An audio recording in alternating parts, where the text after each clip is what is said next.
All right, and gosh, what a treat of those that are listening here as we're launching our program heard a little preview from Arthur Joseph about vocal awareness, and thank you for that, Arthur. Let's go ahead and get started. I want to say good morning to everyone and good afternoon to those of you in other time zones. Welcome to the Living in Oneness Summit. It's great to be with you. I'm Steve Farrell, the Worldwide Coordinating Director for Humanities Team and one of the Summit hosts. Today is day 6 of the Summit. Over 15,000 have registered, and our registration is still climbing, so we have a large listening audience here with us. We are broadcasting live each day with at least 2 programs and talking about how we can come fully alive as part of the divine. Many people we know share that life has become stale, methodical, and even unfulfilling. But as we know, life is such a gift. There's so much more we can experience.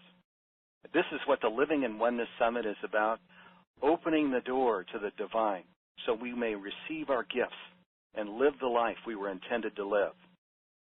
This program is going to be so much fun. Please get in a comfortable place. I want to thank each of you, our listeners who were here live with us today and other people listening in from the audio links. As a reminder, there is a $100 discount during the summit for those who purchase the upgrade packages.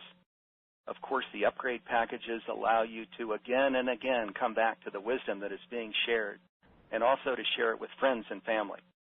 It includes MP3s, digital and written transcripts, CDs, and this is not only of the over 30 speakers that we have this year in 2014, part of the Living in Oneness Summit, but also for last year's program in one of the packages. And last year's program, of course, included Panache Desai, Joan Borisenko, Ken Wilber, and Irvin Laszlo, and others. So be sure to check out the upgrade packages on the livinginone.com site.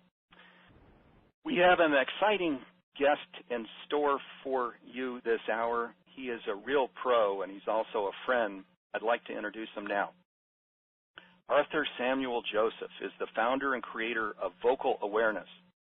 Arthur Samuel Joseph has studied the physiological, psychological, and spiritual aspects of the human voice for 5 decades. His trademarked and proprietary method, Vocal Awareness, is designed to provide useful and pragmatic life mastery skills. He has helped thousands of people, probably tens of thousands of people, claim their voices and their power, including Stephen Covey, Arnold Schwarzenegger, and Angelina Jolie. Arthur was also my coach for several years, and I'd like to add that the Vocal Awareness practice is a highly spiritual practice that helps people really live in oneness. And welcome to the Living in Oneness Summit, Arthur. It's great to have you with us. It's as great for me as you know it is. Thank you. It is such a privilege. I've been looking forward to this for several weeks since you first invited me. And in my prayer meditation time earlier this morning, I was focusing on what was it that we could accomplish together. And I believe the best place to get started is where I was attempting to begin before we were recording today, and I will reiterate the point I was making. I want people to hear your voice. I want people to notice the difference when you were sharing what you were sharing before you introduced me, and then not just your enthusiasm, but your energetic shift when you actually did introduce me. And as they hear my voice or reflect on it later, to notice the vibratory nature of the sound of my voice, the sound of your voice. Voice is power. I don't mean it's that we have to be like this by any means. But what I do mean is that in vocal awareness, we learn how to live in the empowerment of who we are. Through the quality of a loving breath, through the energetic connection of integrating our inner voice through our outer voice, And understanding the vocal awareness axiom, it is never just the message, but the messenger that matters. And so throughout our conversation today, Steve, I really want to engage your audience at, frankly, a profoundly deep level. My latest book, Vocal Leadership, introduces a concept called communication mastery. Fundamental to that is a theme in vocal awareness, spiritual pragmatism. I want to help us to be so mindful in every encounter, in this call, in a business meeting, in a social context, that every moment is an opportunity to embody mind, body, spirit, and to live in the opportunity and the fulfillment of what we're called to be, not merely what we're called to do. I'll come up for air for a moment, my friend. Live in the fullness of mind, body, spirit. That's one for the refrigerator door. Live in the fullness of mind, body, spirit. And as you write it, it's mind/line, body/line, spirit/line, no commas or ands or hyphens, because I refer to it as the Trinity. It's 3 in 1. One cannot happen without the other.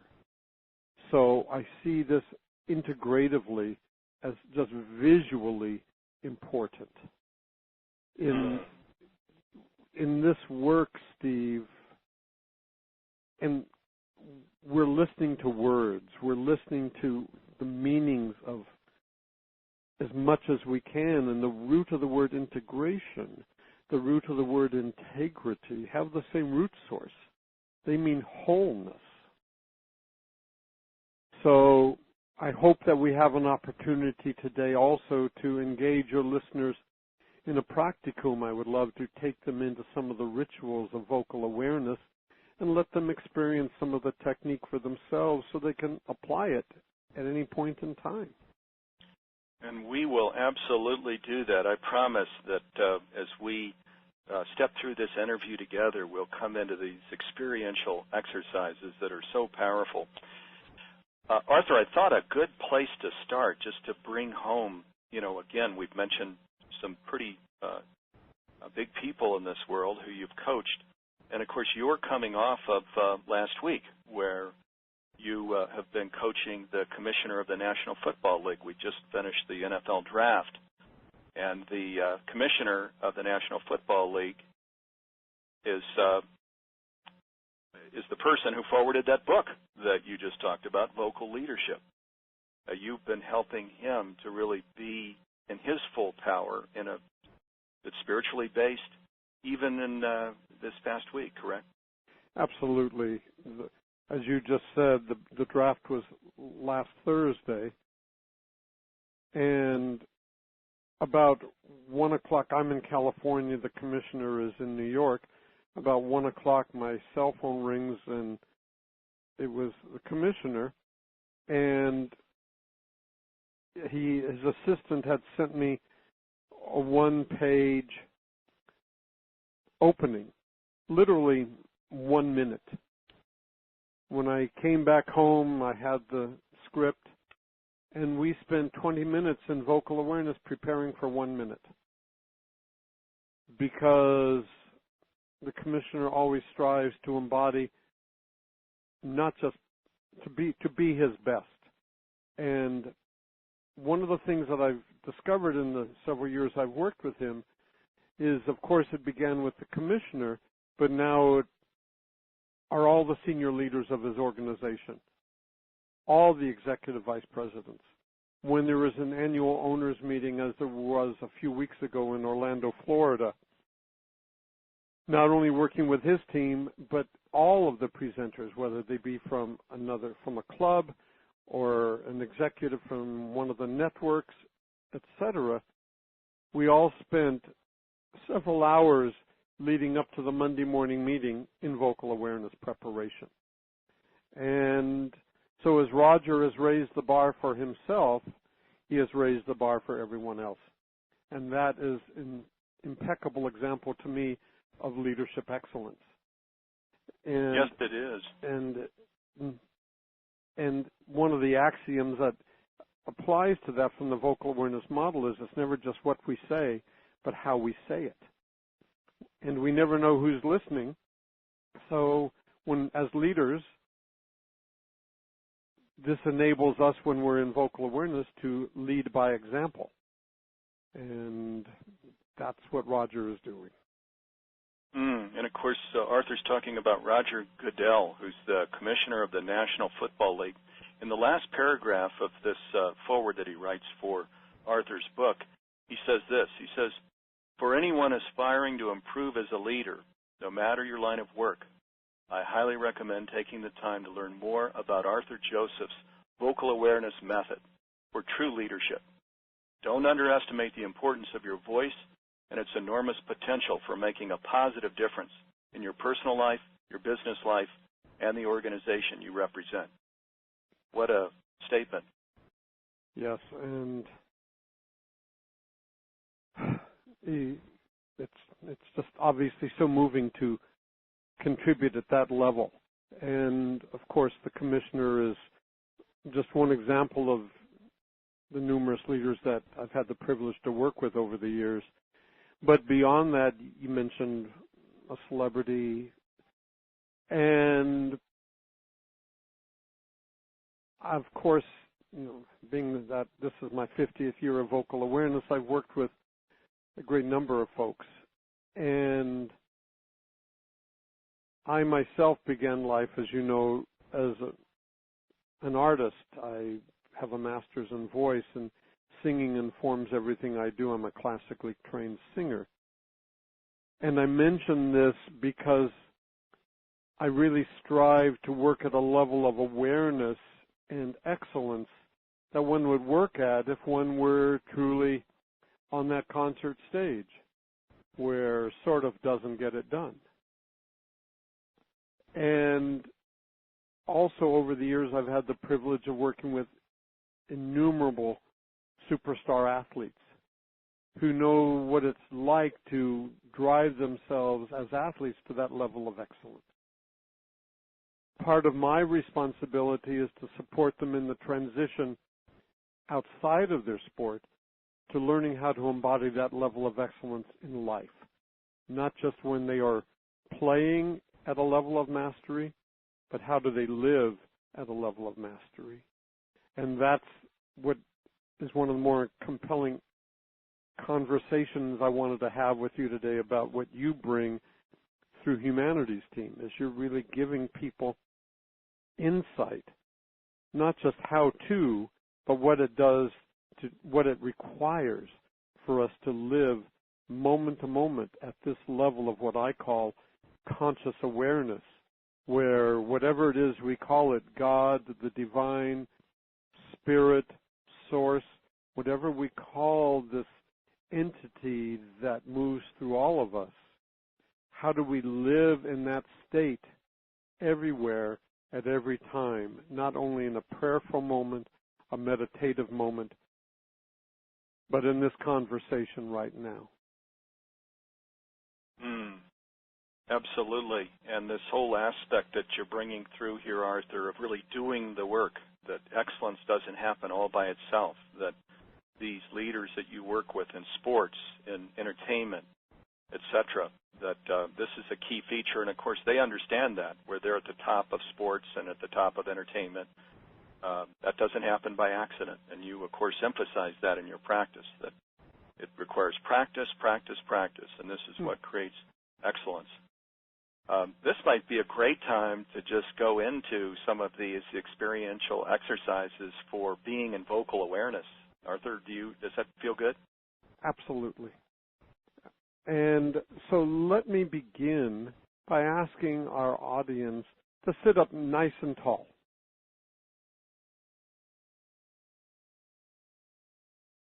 And notice what your space feels like internally, externally. Now just relax and go back to your normal body language. Now I'd like you to embody yourselves as men and women of stature. Not merely reacting to this thought, not trying to understand this thought, but to feel a thread pull from the tops of your heads and allow yourself to embody yourselves as people of stature. More. Relax your neck and shoulders. Stay tall and keep pulling that thread quite literally, perhaps with your finger over your head, pulling and extending up through the atmosphere, up through the sky. And notice that the first thing you just did was inhale. And notice your internal, external space is actually quieter. That's preparation for everything we do in vocal awareness. So if you have a piece of paper or you have your laptop handy, write the word stature. And just be aware of it, please. Vocal awareness has 7 rituals. The first one is, however you define this for yourself, to say thank you to Source, or to say thank you to God, not aloud, but within yourself. And truly take in the thought. Take a moment.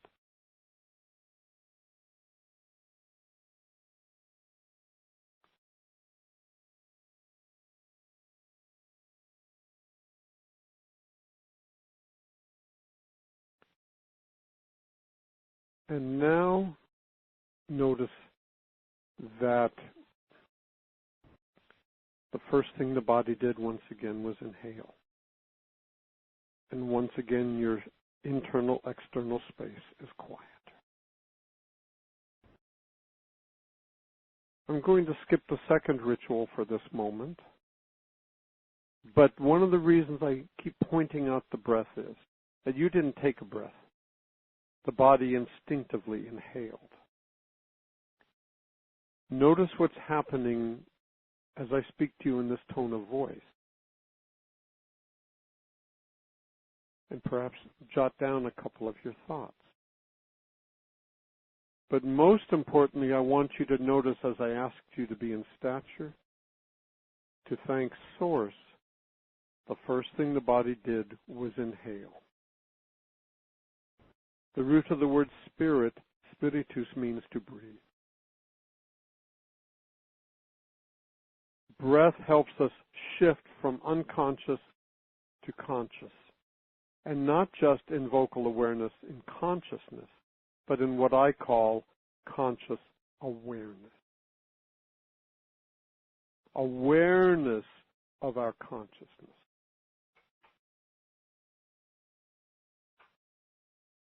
So write down the first ritual, which is to say thank you.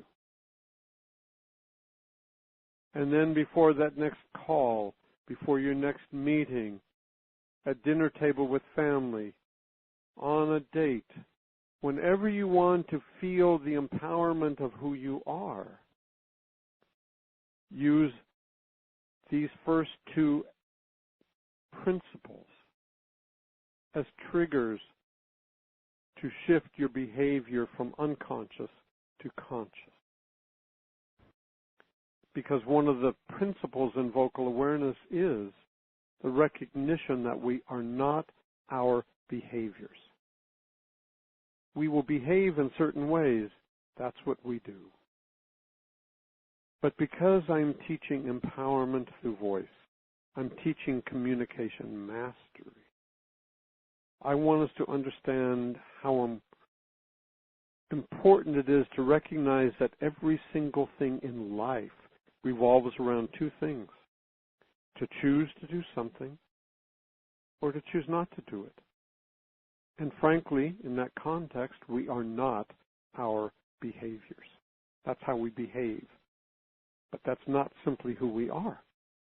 It's what we do. I'm shifting the paradigm to help us really tap into, discover, emulate what is possible, and claim who we truly are.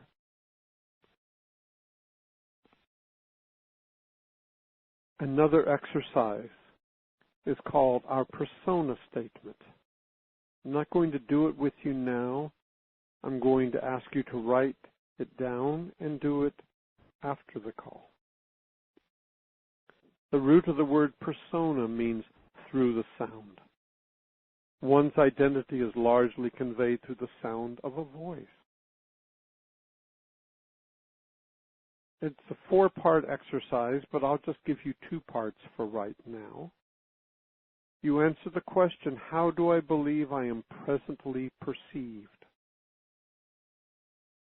How do I believe I am presently perceived? A moment ago I spoke of choice. The second question is, how would I like to be known? How would I like to be known? And the reality is we actually have a choice. And being that perception is reality and an opinion is created in 3 seconds, we want to be in charge to the best of our ability at all times.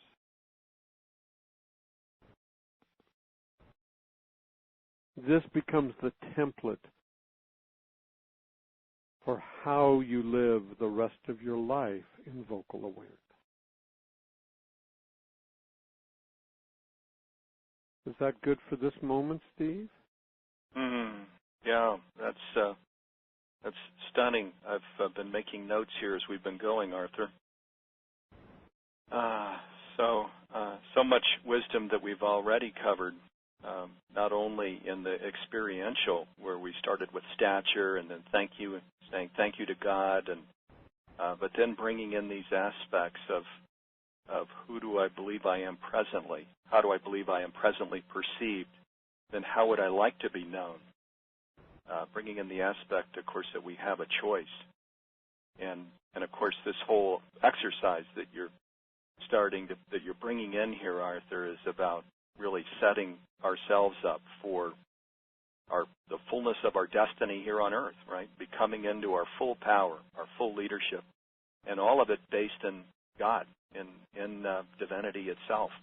You like to spell self with a capital S. Well, you might share why you like to do that, Arthur. It's what I refer to as the deeper self. And the 7th ritual of vocal awareness,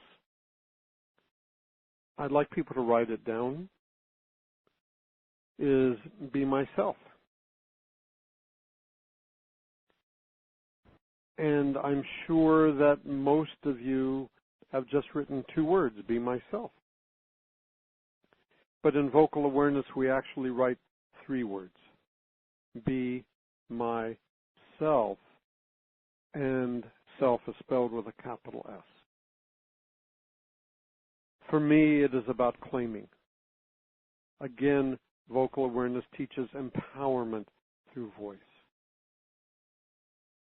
We're striving to be in the sovereignty, the supreme excellence of what we're capable of being. With this new book by McGraw-Hill, I end it by inviting people to join what I've created called the Human Achievement Movement. Notice I don't say human potential movement. In the back of this book, I have in the 5th appendix a number of root sources to words broken out. The root of the word potential means capable of being, but not yet in existence. The root of the word achievement means to perform successfully. Two totally different meanings. So when I close the book on page 173, this is the last paragraph. Be like the rock that when thrown into the pond, it doesn't merely make a splash and then sink to the bottom. Instead, that splash, large or small, sends concentric rings across the pond, impacting everything they come in contact with.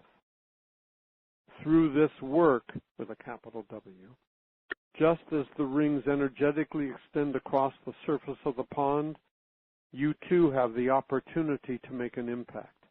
It is inevitable. Seize it. If one person can make a difference, imagine what millions together can do.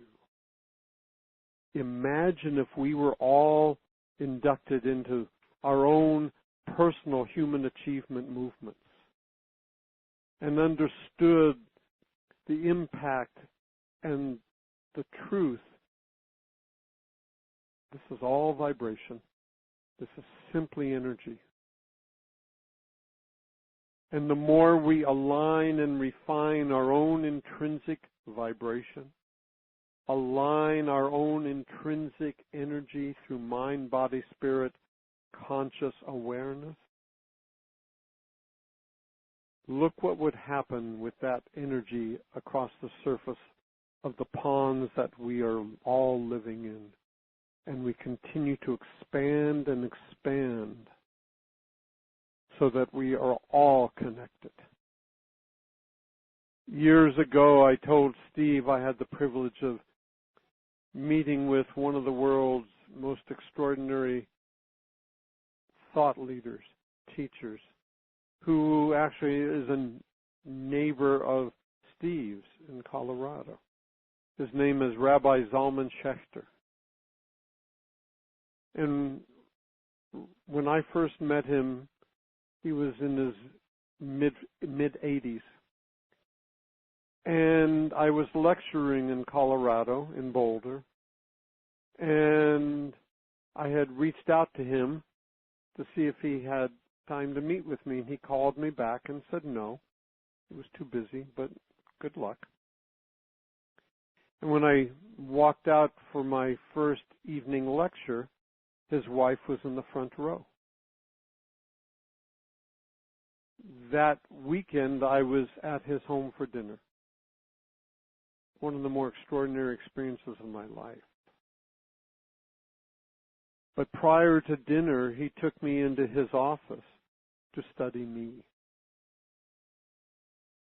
And I said, Rabbi, this is inappropriate. I'm here to learn from you. But he said, I know of your work, and I'm studying your vibration.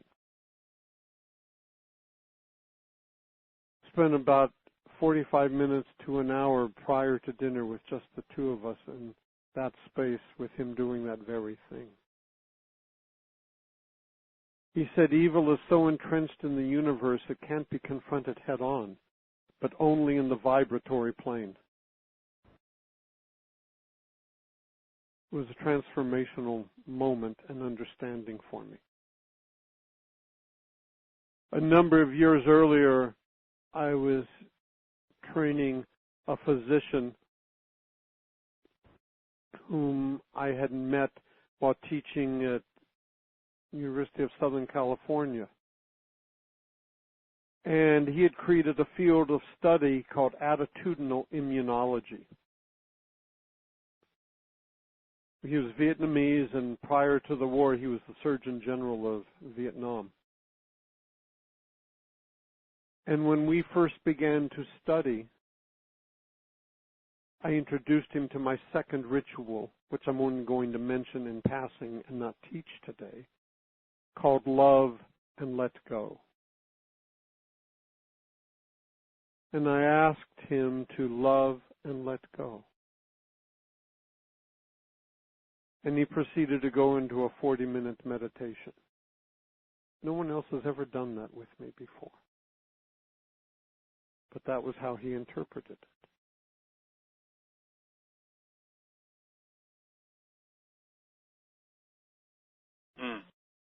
Stunning. Love and let go.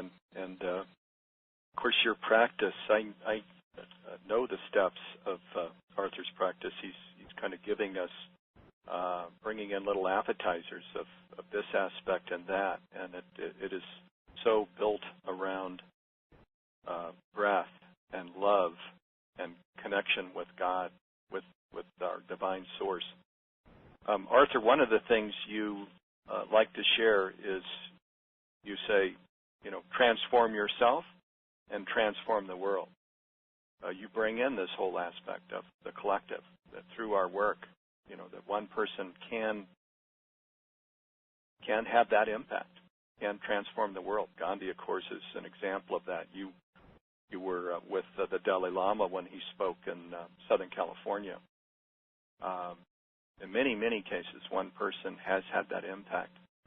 Maybe we can talk a little about that, and then I'm not sure if you want to go into this, but the aspect of conscious loving breath and conscious awareness, which are key dimensions to your vocal awareness, have stayed with me over the years, and it's just that beautiful aspect of conscious loving breath where we're taking a breath with God, and the empowering nature of that and the loving expression of that. So many things I could say. A conscious loving breath, I know it's the key, one of the keys to your vocal awareness program, and it's so inviting. And so I'm going to introduce that, which is the third ritual. And I'm going to introduce it first as Steve stated it. I'd like everybody to begin, however, to simply take a nice deep breath and notice how it feels.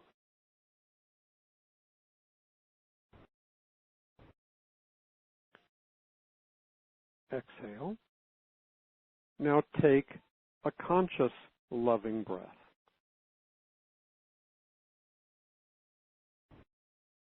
And notice if there's any difference as you exhale.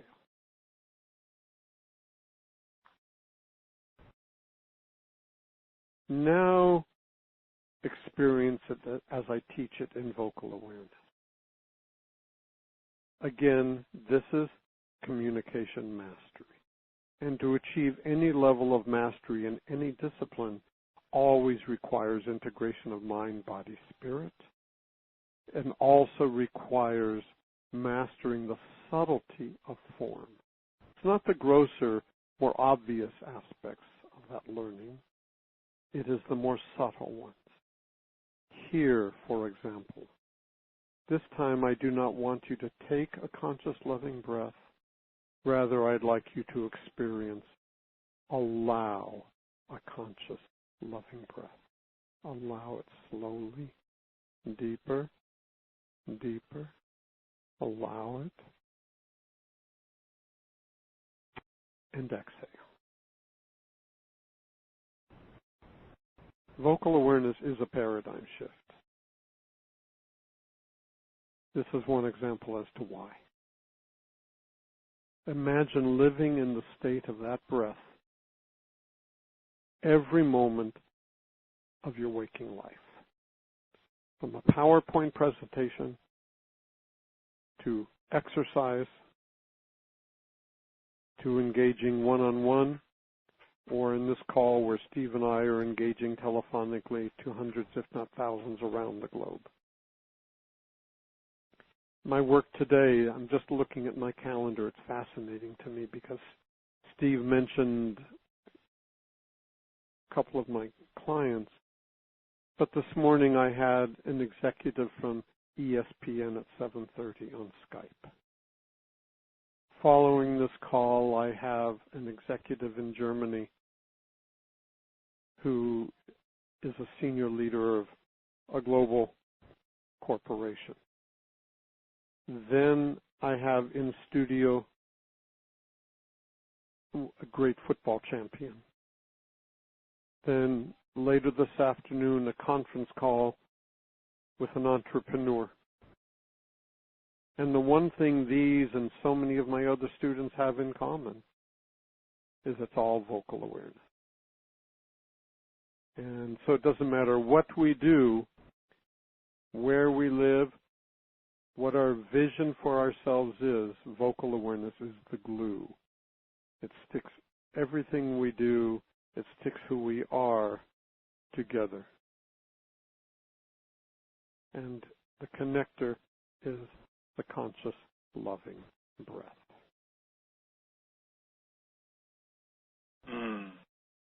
Yes, the glue that sticks everything together throughout our day, and you bring in the same breath. A lot of times you'll bring in spiritual pragmatism. It's our spirituality demonstrated in many ways. This whole aspect of living as one with God in our vocal awareness, in our expression, in our breathing.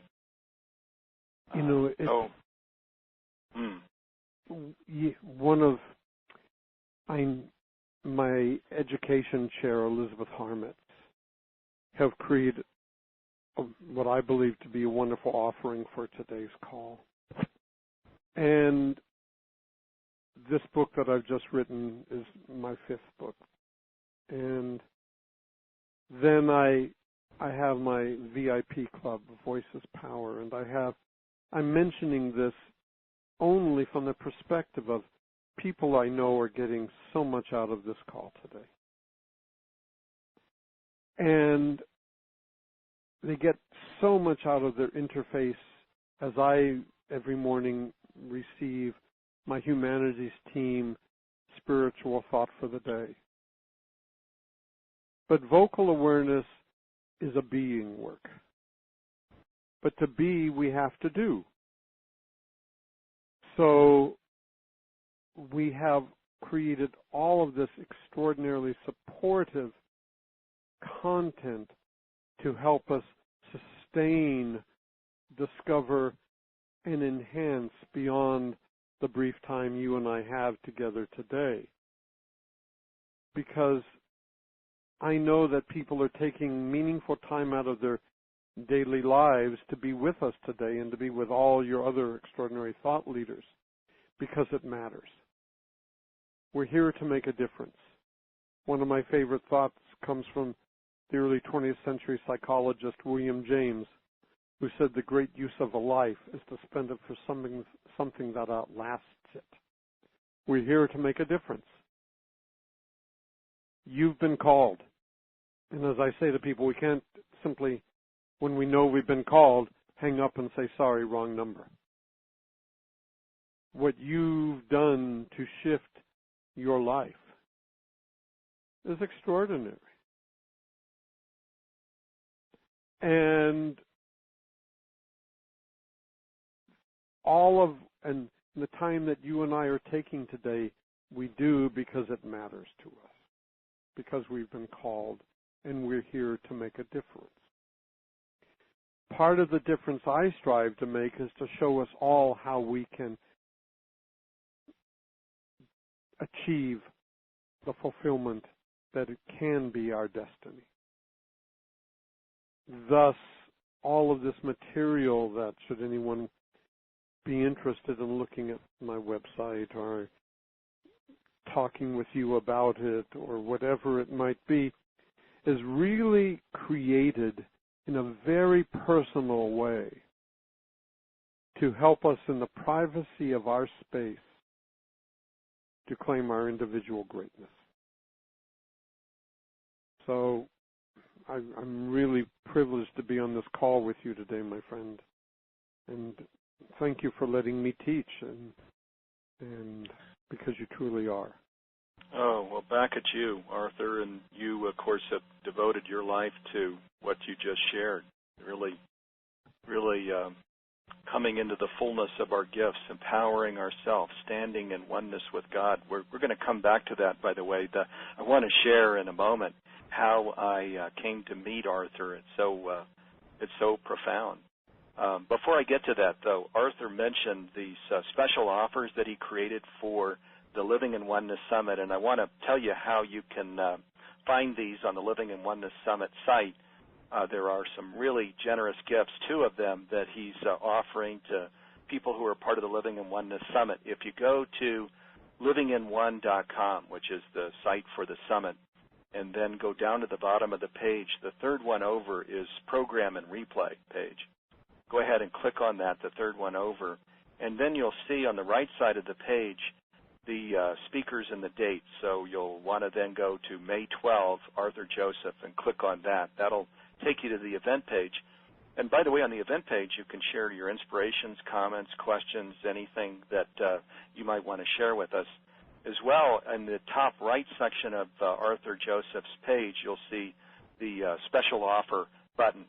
And I want to invite you to take a look at, click on that, take a look at what Arthur's offering. He's providing significant discounts to this Voice Power Club that Arthur talked about just a little bit ago, and also this vocal leadership book that we've talked about, significant discount on both of those. So check those out. Arthur, before we go to this, before I share how we met, which was rather extraordinary, I wanted to mention one of the things that over the period of years that we worked together that you shared with me, and you shared when you were with at a program that the Dalai Lama was doing in Southern California. It made you cry. Can you talk about that? What did you experience when you were with him?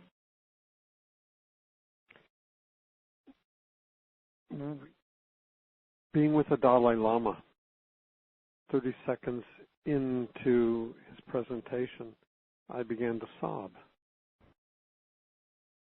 Not simply because I was meeting this profound world leader, but because of the integrity of his voice went in my heart and connected. A few years ago, I was backstage at the 92nd Street Y in New York City, having just attended a lecture by the Nobel Peace Prize winner Elie Wiesel, who was a Holocaust survivor. And again, one of the more, not to overuse the word, profound human beings on the planet. He was a close friend of a client of mine, and she took us backstage. And shaking his hand and hearing his voice, the same thing happened. I'm not suggesting that crying is something that we all do when we hear a truth. But I'm always living in what I call the sixth ritual of vocal awareness. Pay attention, deeper listening. I'm always connected to not just what we say, but how we say it. I'm always experiencing on a vibratory level. And in these two instances, this was my experience. And perhaps I'll close this moment by saying it is an example. These two extraordinary human beings are impeccable examples of what I'm always teaching in vocal awareness. The difference between presenting and being. Most of us present who we are. Vocal awareness enables us to be who we are. Presenting implies approval. Being respects who we are without seeking approval. And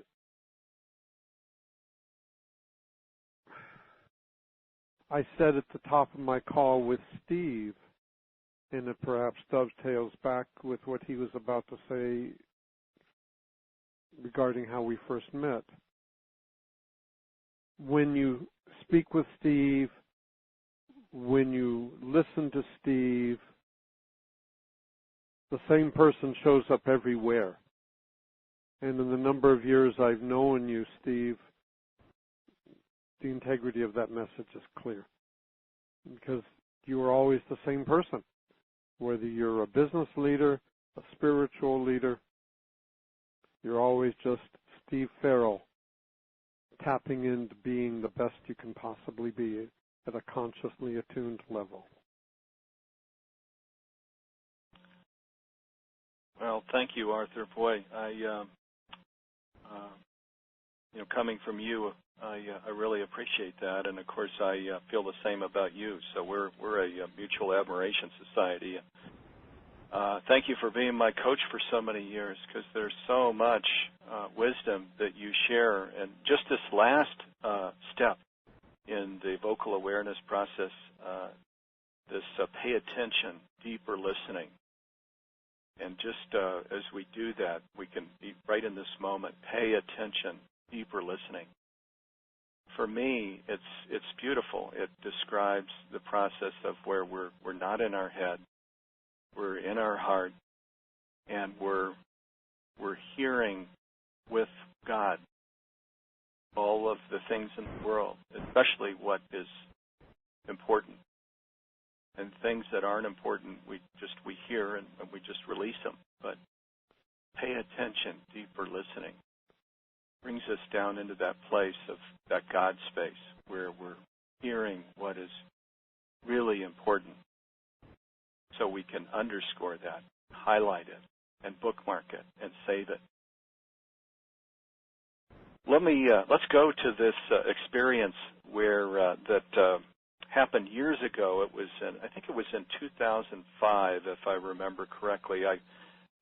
People may know that I was an entrepreneur based in Silicon Valley. I had the good fortune to be kind of in the right place at the right time. I was with IBM in the 80s and in the mainframe sales area, and then could see this whole data communications explosion happening. And so I left IBM at the turn of the decade, January 1, 1990, with a partner. I struck out on my own, and there were just the two of us, me and my partner. We had a little executive suite and got into this area of helping major corporations plan their digital networks.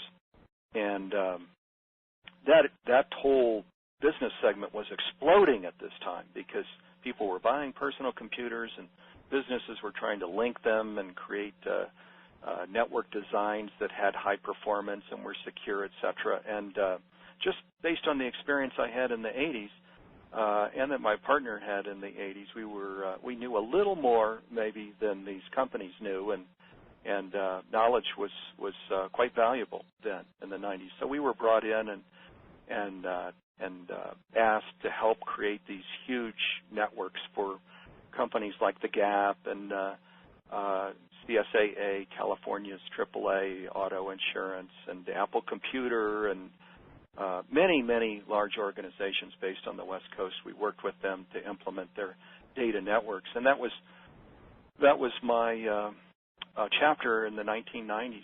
We grew a company very rapidly from 2 people to about 175 people, the first company, and then our second company, which was a consulting company and just did consulting work only, we grew to about 875 people. So it grew very rapidly worldwide also. But the spiritual bug bit me, the same bug that is right at the core of Arthur's practice, Arthur Joseph's practice, vocal awareness. This bug bit me, and I lost my passion for business, and my passion became this what I saw to be missing message. It was first a missing message for me personally.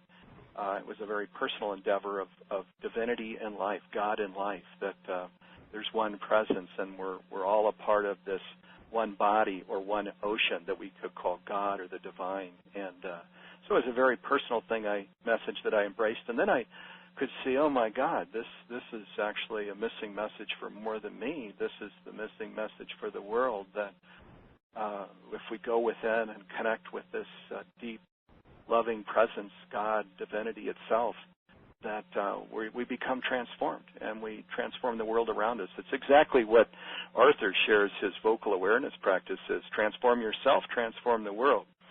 So I ran into Arthur in 2005. I hadn't yet disconnected from the business groups that I was a part of. I was, at that time, still part of the Young Presidents Organization, YPO, and there was this cruise to Alaska and this university that YPO had created, and they brought in top instructors from all over the world to become faculty for this university. And so I was, of course, I was in a very spiritual phase.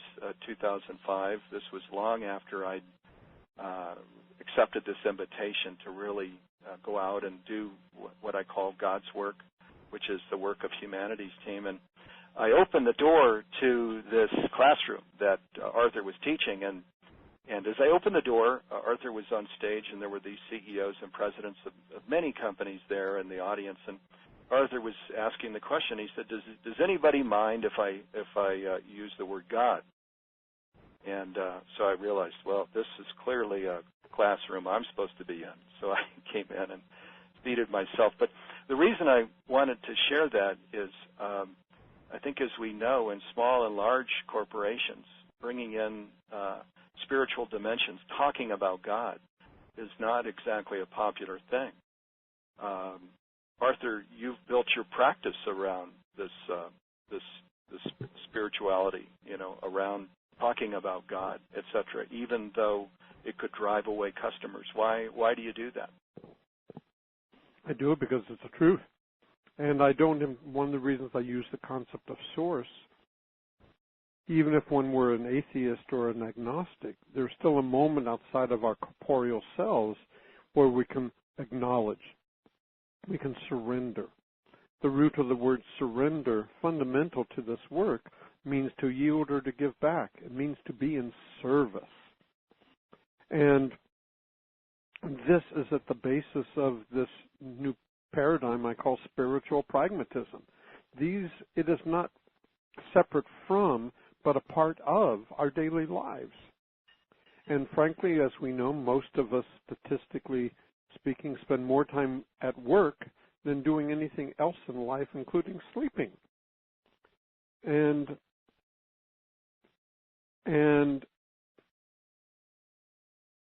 this is my way.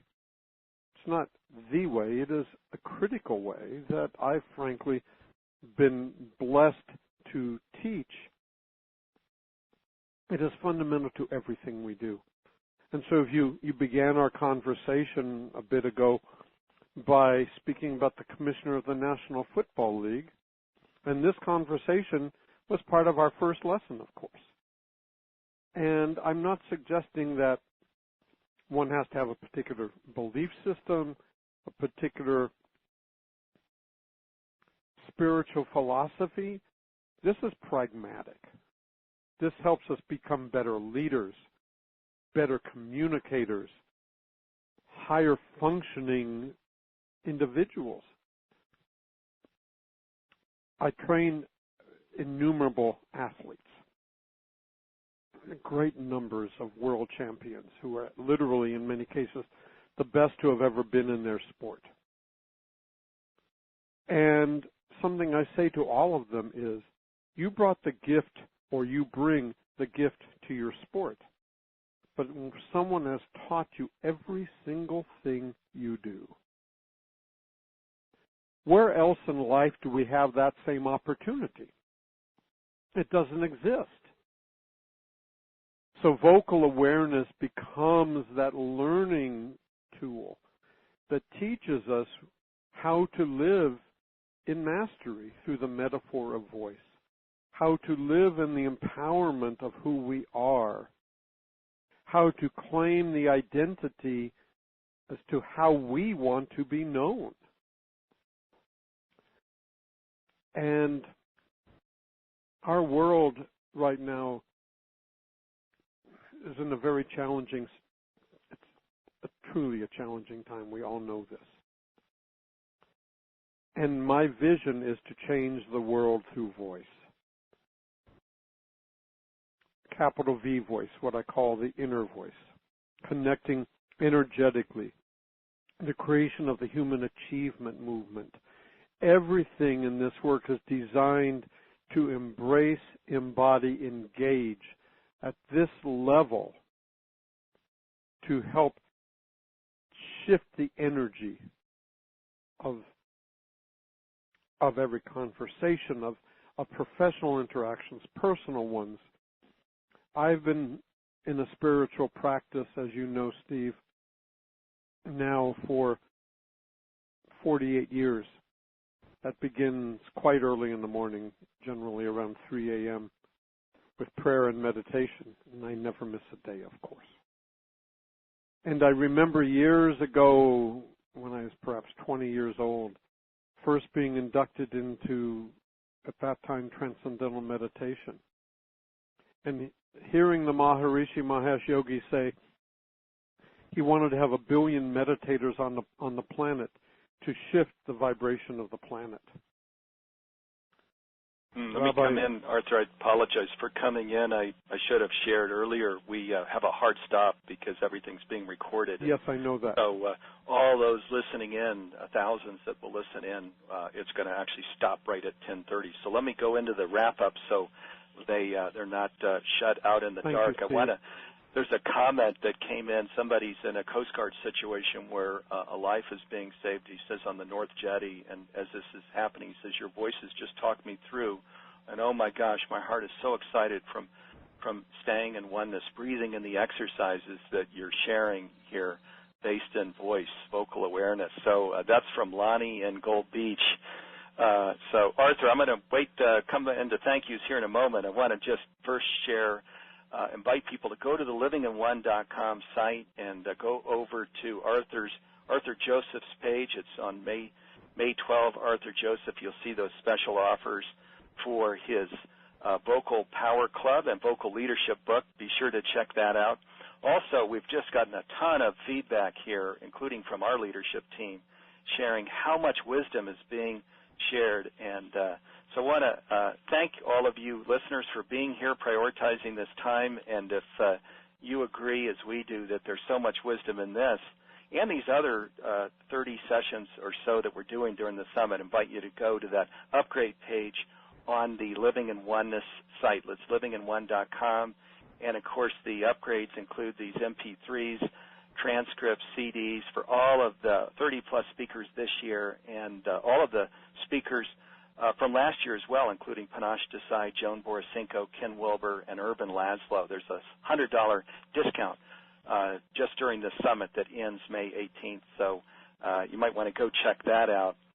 I want to thank you so much, Arthur. You are just an absolute treasure trove of wisdom, and I knew this would, of course, be the case. I wish we'd had more time to share.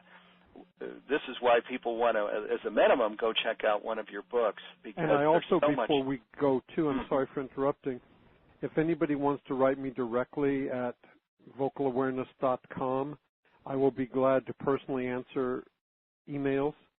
And yes. I'm not exclusive to just high-profile individuals. This is for humanity and your humanities team. Vocalawareness.com. Yes, thank you, Arthur. So go check that out. I want to thank my colleagues, Dee Meyer, Nanette Kennedy, Carrie Beach, and all of the leaders who have made this program happen. Most of all, you, the listeners, who have prioritized time for coming fully alive as part of the divine. Thank you. Next up, we have an incredible program with Debbie Savatsky, who's going to be doing Healing with the Archangels. Debbie's going to be offering some mini readings, and also Eric Canals, who has mindfulness awareness training, and they're going to be with Dee Meyer, who's one of